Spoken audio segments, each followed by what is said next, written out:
नमस्कार भक्तों, आप देख रहे हैं रुचि का भक्ति, जहां आपको मिलती है सच्ची, चमत्कारी और मनोकामना पूर्ण करने वाली कथाएं। वीडियो को लाइक करें, चैनल को सब्सक्राइब करें और अंत तक जरूर देखें। प्राचीन काल की बात है। एक समृद्ध और विशाल राज्य था, जहां एक न्यायप्रिय और दानी राजा राज्य करता था। उसकी ख्याति दूर दूर तक फैली हुई थी। लोग कहते हैं कि ऐसा धर्मपरायण राजा विरले ही जन्म लेते हैं। उस राजा की एक विशेष आदत थी। वह हर गुरुवार को बृहस्पति भगवान का व्रत रखता था।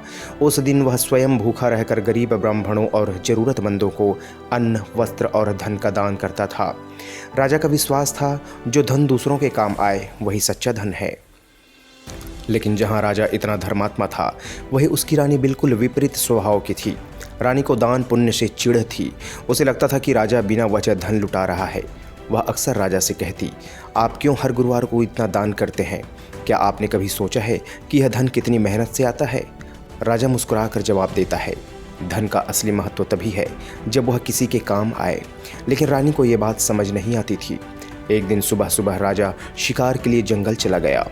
महल में केवल रानी और उसकी विश्वास पात्र दासी रह गई। महल शांत था, लेकिन नियति कुछ और ही रच रही थी। उसी समय एक वृद्ध साधु साधारण वेश में दरबार के द्वार पर पहुंचा। वह कोई साधारण साधु नहीं था, वह स्वयं देवगुरु बृहस्पति थे, जो रानी की परीक्षा लेने आए थे। साधु ने दरवाजे पर खड़ा होकर पुकारा, भिक्षाम देहि, भिक्षाम देहि। रानी बाहर आई। उसने साधु को ऊपर से नीचे तक देखा और थोड़ी झुंझलाहट के साथ बोली, क्या चाहिए आपको? साधु ने शांत स्वर में कहा, देवी, मैं एक साधु हूँ, कुछ अन्न या दान मिल जाए तो कृपा होगी। रानी ने गहरी सांस ली और फिर अचानक जैसे उनके मन की सारी कुंठा बाहर आ गई। वह बोली, हे साधु, मैं इस दान पुण्य से बहुत परेशान हो चुकी हूँ। मेरा पति हर गुरुवार धन लुटाता रहता है। मुझे ऐसा उपाय बताइए जिससे यह सारा धन समाप्त हो जाए, ताकि मुझे चैन मिले। यह सुनकर साधु कुछ क्षण शांत रहे। फिर उन्होंने गंभीर स्वर में कहा, देवी, यह कैसी इच्छा है? धन और संतान से कोई दुखी नहीं होता। यदि तुम्हारे पास अधिक धन है तो इसका उपयोग अच्छे कार्यों में करो। गरीबों की मदद करो, कन्याओं का विवाह कराओ, मंदिर बनवाओ। लेकिन रानी ने तुरंत बात काट दी, मुझे ये सब नहीं करना। मुझे ऐसा धन नहीं चाहिए जिसे मुझे बांटना पड़े। अब बृहस्पति देव समझ गए कि यह रानी अनुभव से ही सीखेगी। उन्होंने धीरे से कहा, यदि तुम सच में धन छुटकारा चाहती हो तो जैसा मैं कहूँ वैसा करो। रानी उत्सुक हो गई, बताइए क्या करना होगा? साधु बोले, हर गुरुवार कुछ ऐसा काम करना जो धर्म के विरुद्ध हो। फिर उन्होंने एक एक करके सब बताया।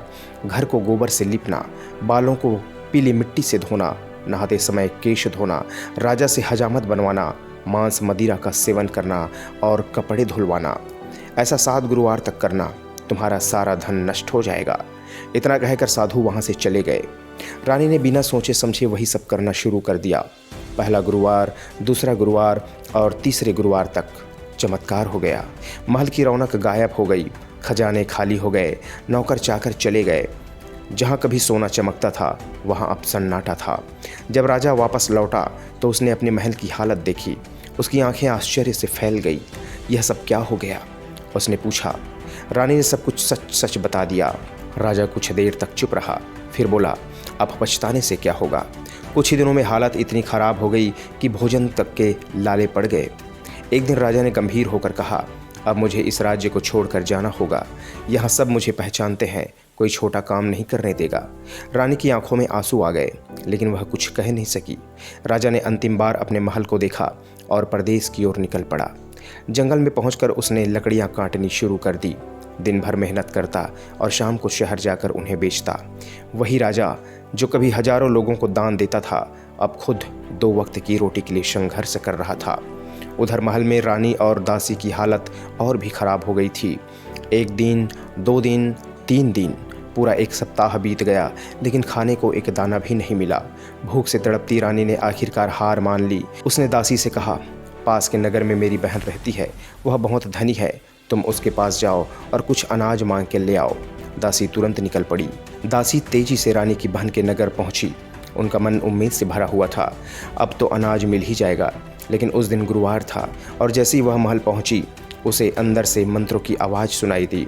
वह चुपचाप अंदर गई तो देखा रानी की बहन पूरे विधि विधान से बृहस्पतिवार का व्रत और कथा कर रही थी। दीपक जल रहा था। केले के वृक्ष के पास पूजा हो रही थी। वातावरण पूरी तरह भक्ति में डूबा हुआ था। दासी ने धीरे से कहा, महारानी सुनिए, मेरी रानी ने मुझे भेजा है। लेकिन कोई जवाब नहीं आया। उसने दोबारा कहा, फिर तीसरी बार कहा, लेकिन रानी की बहन मौन रही, क्योंकि व्रत की कथा के बीच बोलना और उठना नियम के विरुद्ध था। दासी का दिल टूट गया। उसे लगा इतनी बड़ी मुसीबत में भी मदद नहीं मिली। उसकी आंखों से आंसू आ गए और वह भारी मन से वापस लौट आई। महल में पहुंचकर उसने सारी बात रानी को बता दी। यह सुनकर रानी की आंखें भर आई। उसने आकाश की ओर देखा और बोली, शायद यही मेरे कर्मों का फल है। उधर जैसे ही कथा समाप्त हुई, रानी की बहन को अचानक याद आया, अरे मेरी बहन की दासी आई थी। अब उसे बहुत पछतावा हुआ। वह तुरंत अपनी बहन के घर पहुंची। जैसे ही वह अंदर आई, उसने देखा रानी और दासी दोनों बेहद कमज़ोर और उदास बैठे हैं। उसने प्रेम से पूछा, बहन क्या हुआ? दासी मेरे पास क्यों आई थी? अब रानी खुद को रोक नहीं पाई। उसकी आंखों से आंसू बहने लगे। वह बोली, हमारे घर में 7 दिनों से चूल्हा नहीं जला, खाने को कुछ भी नहीं है। और फिर उसने सारी कहानी सुना दी। यह कहानी सुनकर उसकी बहन का दिल पसीज गया, लेकिन उसने तुरंत कहा, पहले एक बार अपने घर में देखो, शायद भगवान ने कुछ व्यवस्था की हो। रानी को विश्वास नहीं हुआ, लेकिन बहन के कहने पर उसने दासी को अंदर भेजा। और जैसे ही दासी अंदर गई, उसकी आंखें आश्चर्य से फैल गई। वहाँ एक घड़ा रखा था जो अनाज से पूरा भरा हुआ था। दासी दौड़ते हुए बाहर आई, रानी अंदर तो अनाज भरा पड़ा है। रानी और उसकी बहन दोनों अंदर गई और सचमुच वहाँ पर्याप्त अन्न मौजूद था। अब रानी को समझ में आने लगा, ये सब भगवान की कृपा है। दासी बोली, रानी जब हमें कुछ नहीं मिला तब भी भगवान ने हमारी मदद की, क्यों ना हम भी व्रत और कथा करें।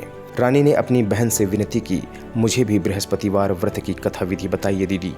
बहन ने विस्तार से समझाया, गुरुवार के दिन व्रत रखो, केले के वृक्ष के पास भगवान विष्णु की पूजा करो, चना दाल और मुनक्का चढ़ाओ, दीपक जलाओ, कथा सुनो और पीला भोजन करो। रानी और दासी ने उसी दिन से निश्चय कर लिया, अब हम भी व्रत करेंगे। 7 दिन बाद गुरुवार आया। दोनों ने श्रद्धा से व्रत रखा, पूजा की तैयारी की, लेकिन एक समस्या थी, पीला भोजन कहाँ से आएगा। दोनों चिंतित हो गई।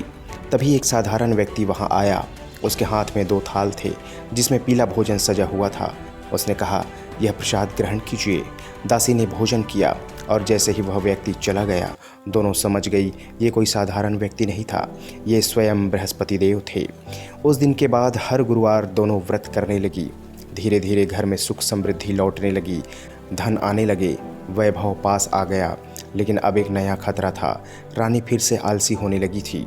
यह देखकर दासी ने उसे समझाया, रानी पिछली बार भी तुमने यही गलती की थी, तुमने धन का सही उपयोग नहीं किया था, इस बार ऐसा मत करना। दासी ने आगे कहा, धन का उपयोग दान में करो, गरीबों को भोजन खिलाओ, शुभ कार्य करो। इस बार रानी ने बात मान ली और उसने अपना धन अच्छे कामों में करना शुरू कर दिया। धीरे धीरे पूरे नगर में उसकी प्रशंसा होने लगी, हर कोई उसकी तारीफ करने लगा। लेकिन एक दिन दासी ने देखा रानी उदास बैठी है। उसने पूछा, क्या हुआ रानी? रानी की आंखें नम हो गई। वह बोली, न जाने मेरे राजा कहाँ होंगे, कैसे होंगे, काश वे सुरक्षित लौट आए। जंगल के शांत वातावरण में राजा एक वृक्ष के नीचे बैठे रो रहा था। उनकी आंखों में पश्चाताप था, मन में पीड़ा थी। तभी अचानक उसके सामने एक तेजस्वी साधु प्रकट हुए। वह कोई और नहीं बल्कि स्वयं देवगुरु बृहस्पति थे। साधु ने गंभीर स्वर में पूछा, हे लकड़हारे, इस सुनसान जंगल में क्यों दुखी बैठे हो? राजा ने तुरंत उठकर प्रणाम किया, महाराज आप सब जानते हैं मैं क्या करूं, कृपया मेरा मार्गदर्शन करें। और फिर वह फूट फूट कर रोने लगा। उसने अपनी पूरी कहानी सुना दी। साधु ने शांत स्वर में कहा, तुम्हारी यह दशा तुम्हारे घर में बृहस्पतिवार का अपमान होने के कारण हुई है, लेकिन अब चिंता न करें। राजा ने उम्मीद भरी नज़रों से देखा। साधु बोले, तुम हर गुरुवार व्रत करो, 2 पैसे के मुनक्के लाकर प्रसाद बनाओ, जल में शक्कर मिलाकर अमृत बनाओ, कथा सुनो और दूसरों को भी सुनाओ। राजा ने दुखी होकर कहा, महाराज मेरे पास तो इतना भी धन नहीं बचता। साधु मुस्कुराए, कल जब तुम लकड़ियाँ बेचोगे तुम्हें दुगुना धन मिलेगा। इतना कहकर वे अदृश्य हो गए। अगले दिन राजा ने वैसा ही किया, लकड़ियाँ काटी, शहर में बेची और सचमुच उसे रोज से दुगुना धन मिला। अब राजा को विश्वास हो गया ये भगवान की कृपा है। उसने उसी दिन का व्रत किया, कथा सुनी, प्रसाद ग्रहण किया। धीरे धीरे उसके जीवन से कष्ट दूर होने लगे। लेकिन एक बार फिर राजा से भूल हो गई। वह अगला गुरुवार भूल गया और यहीं से शुरू हुई एक और परीक्षा। उसी नगर में एक राजा ने बड़ा यज्ञ रखा, घोषणा कर दी कोई भी घर में चूल्हा नहीं जलाएगा, सबको राजमहल में भोजन करना होगा, जो नहीं आएगा उसे दंड मिलेगा। सभी लोग महल पहुँचे, लेकिन राजा जो अब लकड़हारा था देर से पहुंचा। उसे अलग से अंदर ले जाकर भोजन कराया गया। वहीं पास में एक खूंटी पर रानी का कीमती हार टंगा था। जब हार नहीं मिला तो रानी ने शक किया, यह आदमी अंदर आया था, यही चोर है। सिपाहियों ने उसे पकड़ लिया और जेल में डाल दिया। अब राजा फिर से संकट में था। जेल में बैठा वह सोच रहा था, हे भगवान, यह कैसा न्याय है। तभी वहाँ फिर वही साधु प्रकट हुए। उन्होंने कहा, मूर्ख, तुमने व्रत छोड़ दिया था, इसलिए यह दुख मिला। राजा को अपनी गलती समझ में आ गई। साधु बोले, अगले गुरुवार यहाँ तुम्हें 4 पैसे मिलेंगे, उनसे व्रत करना, सब ठीक हो जाएगा। और फिर वे अदृश्य हो गए। गुरुवार आया और सचमुच उसे 4 पैसे मिल गए। उसने वहीं व्रत किया, कथा सुनी। उसी रात राजा के स्वप्न में बृहस्पति देव आए और बोले, जिसे तुमने बंद किया है वह निर्दोष है, हार उसी जगह टंगा है। सुबह राजा ने देखा हार सच में वहीं था। वह तुरंत जेल गया और लकड़हारे से माफ़ी मांगी, उसे सम्मान देकर विदा किया और वह अपने नगर लौटने लगा। जैसे ही वह अपने राज्य के पास पहुंचा, वह हैरान हो गया। जहां पहले गरीबी थी, अब वहां भव्य मंदिर, कुएं, धर्मशालाएं, बगीचे बने हैं। उसने लोगों से पूछा, ये सब किसका है? लोग बोले, हमारी रानी और उसकी दासी का है। राजा को गुस्सा भी आया और आश्चर्य भी। वह महल पहुंचा। रानी ने उसे देखा और तुरंत दासी से कहा, दरवाजे पर खड़ी रहो, कहीं राजा गलत न समझ ले। जब राजा अंदर आया तो उसने गुस्से से पूछा, ये सब धन कैसे आया? रानी ने विनम्रता से कहा, ये सब बृहस्पति देव की कृपा है। और उसने पूरी कहानी बता दी। राजा की आंखों में आंसू आ गए। अब उसे समझ में आ गया था। उसने प्रण दिया, अब मैं रोज 3 बार कथा करूँगा। अब हर समय उसके पास चने की दाल रहती थी। वहाँ जहाँ भी जाता लोगों को कथा सुनाता था। एक दिन उसने रास्ते में एक मुर्दे को देखा, लोग उसे ले जा रहे थे। राजा ने कहा, रुको, पहले कथा सुन लो। लोग बोले, यहाँ आदमी मर रहा है और तुम्हें कथा की पड़ी है। लेकिन राजा ने आग्रह किया। जैसे ही कथा पूरी हुई, वह मृत व्यक्ति उठकर बैठ खड़ा हुआ। सब चौंक गए। आगे एक किसान मिला जिसने कथा सुनने से मना कर दिया और उसी समय उसके बैल गिर पड़े। उसे दर्द होने लगा। उसकी माँ दौड़ी दौड़ी राजा के पास आई, मुझे भी कथा सुनाइए। राजा ने कथा सुनाई और तुरंत सब ठीक हो गया। आगे एक बच्चा बीमार मिला। राजा ने कथा सुनाई और वह स्वस्थ हो गया।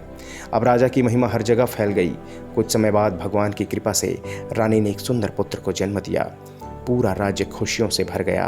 तब सभी ने समझ लिया, सच्चे मन से किया गया बृहस्पति व्रत कभी व्यर्थ नहीं जाता। अहंकार से धन नष्ट होता है और श्रद्धा से भाग्य बदल जाता है। भक्तजनों, यदि आप भी सच्चे मन से बृहस्पति भगवान का व्रत करेंगे, कथा सुनेंगे और दूसरों को भी सुनाएंगे, तो आपकी हर मनोकामना पूर्ण होगी। अगर यह कथा आपके दिल को छू गई हो तो वीडियो को लाइक करें, कमेंट में जय बृहस्पति देव अवश्य लिखें और ऐसे ही चमत्कारिक कथाओं के लिए रुचिका भक्ति चैनल को जरूर सब्सक्राइब करें। वीडियो को पूरा देखने के लिए आपका बहुत बहुत धन्यवाद। आपका दिन शुभ हो। जय बृहस्पति देव, जय श्री विष्णु।